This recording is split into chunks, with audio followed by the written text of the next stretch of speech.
Mr. President, I know you wanted to begin with a statement.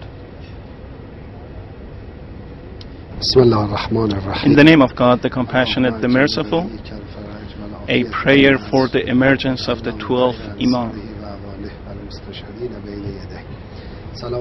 Greetings to the people of the United States, and I want to say something.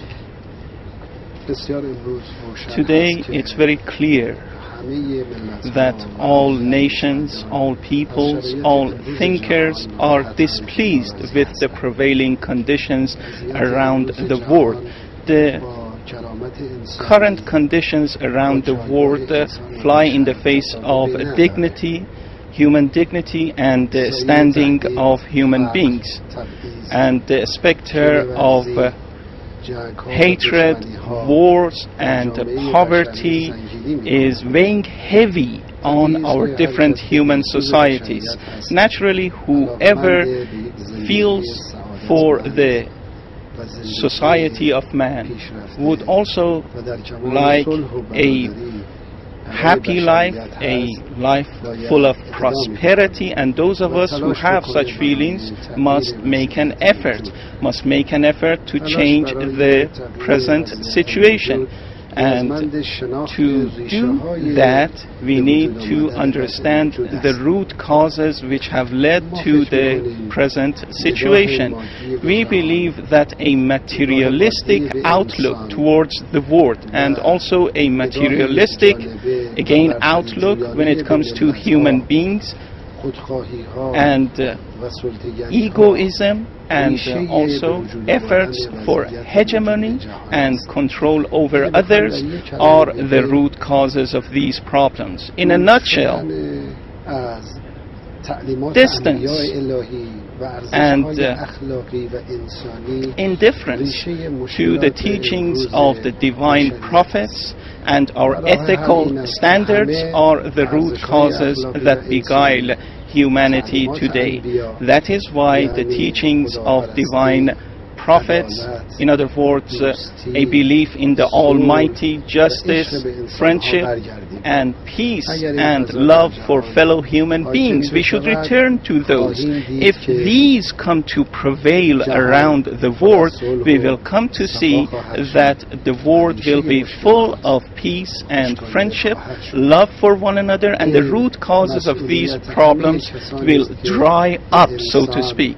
And this is the responsibility weighing on the shoulders of those who have love for their fellow human beings and have love for different societies around the world. This was what I needed to share with all nations and the people in the United States. Thank you, Mr. President. This is our third meeting in 3 years. We last spoke on the record in a setting like this 2 years ago in New York. You've accepted our request for an interview, and we've traveled a great distance to have this conversation. So I am curious to hear, in a more specific sense, is your message to the world, is your message to the United States one of confrontation or cooperation?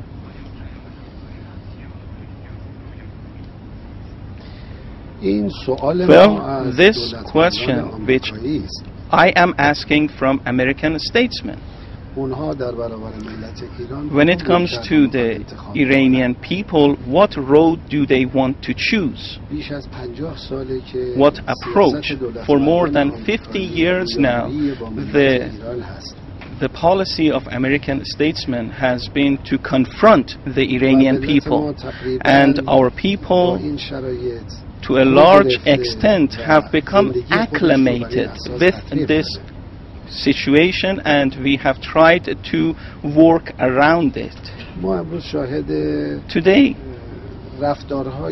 we see new behavior shown by the United States and the officials of the United States. My question is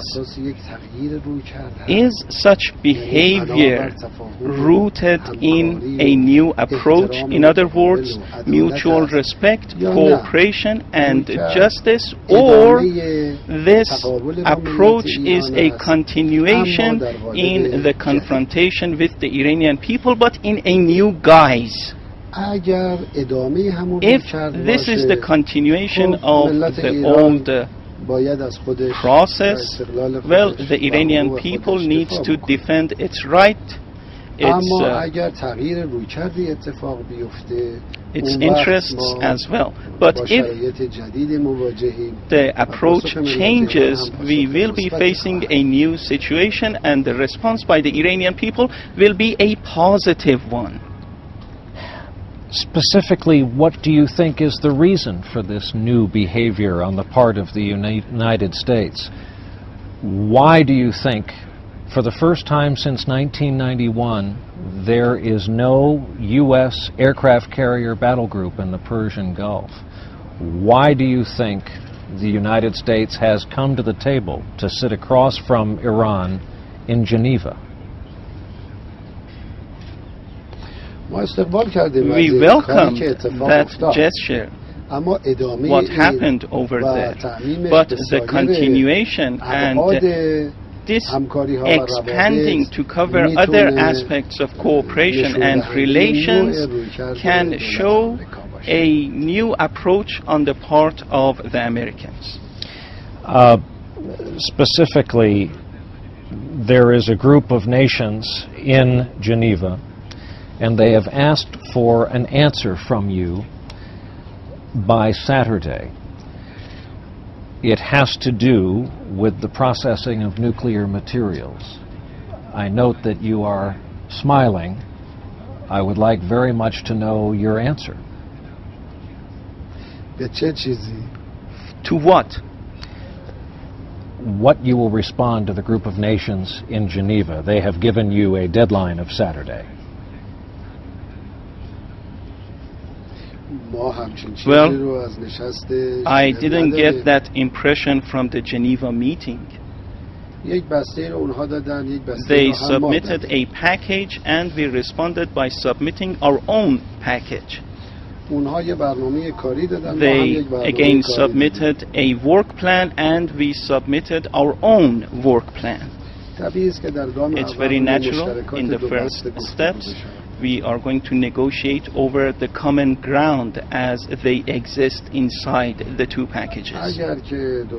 If the two parties succeed in agreeing over the common ground, that will help us to work on our differences as well, to reach an agreement. The main question here is whether this approach is the continuation of the old approach, or is it a totally new approach. If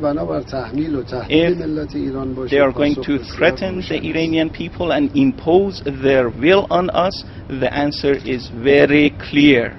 But if they want to cooperate, well, we need to sit down around a table to talk and to determine the areas for cooperation.